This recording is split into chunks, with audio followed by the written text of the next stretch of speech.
और किराया भाड़ा सामान्य परिवारों की पहुंच में रहे।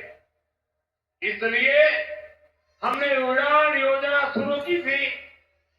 इस स्कीम के कारण बीते कुछ सालों में 1,60,00,000 से अधिक देशवासियों ने उड़ान योजना से टिकट लेकर सस्ती दरों पर हवाई यात्रा की है। और मैं आपको एक और जानकारी देना चाहता हूं। हाल में ही केंद्र सरकार ने उड़ान योजना को और विस्तार दिया है। इसके लिए लगभग 29,000 करोड़ रुपए की स्वीकृति दी गई है। आने वाले वर्षों में इसके तहत छोटे छोटे शहरों में 100 नए एयरपोर्ट और 200 नए हेलीपैड बनाने की योजना है। यूपी को भी इससे बहुत अधिक लाभ होगा। साथियों, भारत का एविएशन सेक्टर बहुत तेजी से गति और विकास कर रहा है।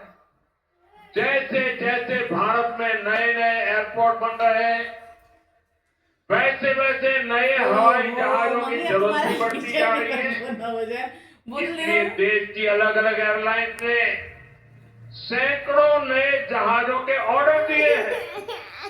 ये जो नई सुविधाएं, नए जहाज आ रहे हैं, इनको उड़ान वाले और इसको उड़ाने वाले, इनमें सर्विस देने वाले, मेंटेनेंस से जुड़े, ऐसे हर काम के लिए बहुत बड़ी संख्या में वर्कफोर्स की जरूरत होगी।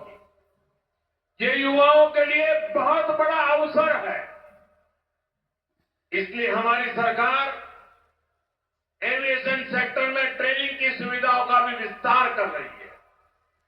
साथियों, आप जब अपनी कोई गाड़ी खरीदते हैं तो ये जरूर देखते हैं कि उस गाड़ी बनाने वाली कंपनी का सर्विसिंग सेंटर आसपास है या नहीं है।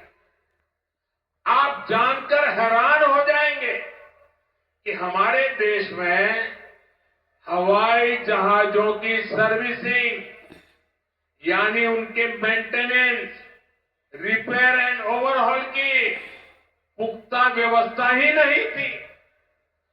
भारत के 85 एयरपोर्ट 85% हवाई जहाजों को आज भी मेंटेनेंस, रिपेयर एंड ओवरहॉल यानी एमआरओ के लिए इस काम के लिए विदेश भेजना पड़ता है।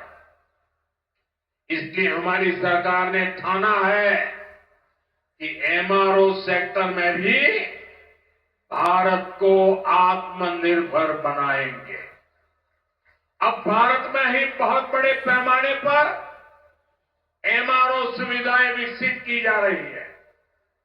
आज यहां जेवर में भी एमआरओ सुविधा का शिलान्यास हुआ है। ये सुविधा जब तैयार हो जाएगी तो ये देश विदेश के विमानों को सेवा देगी। इससे देश को कमाई भी होगी, हमारा पैसा भी देश में ही रहेगा और युवाओं को अनेक रोजगार भी मिलेंगे। साथियों, आज हमारी सरकार की प्राथमिकता देश के नागरिकों की सुविधा है।